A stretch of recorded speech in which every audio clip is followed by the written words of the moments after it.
Okay, we need to talk about the zombies in your body. And in your body, and your body, and even in my body, they don't discriminate. While they might not be green with fungi growing out of their heads, there are some cells in our body that act just like zombies. And as we age, the number of zombie cells we have skyrockets.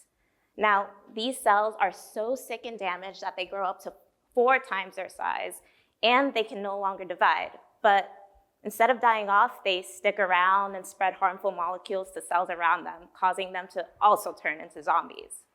Now, why would our body even make zombies in the first place?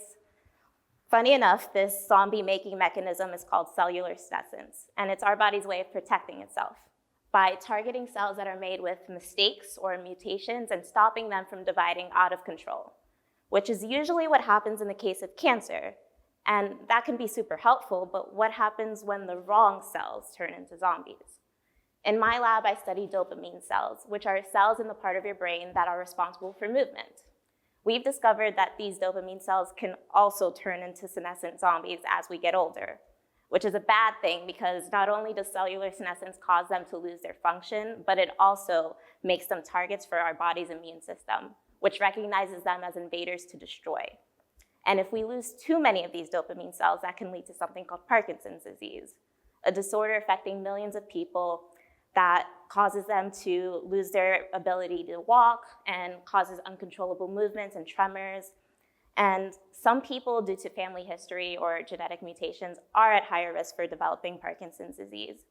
It's not that these people's brains stop making dopamine, it's that they're losing it a lot faster than they should.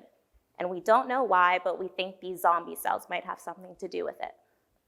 So what can we do?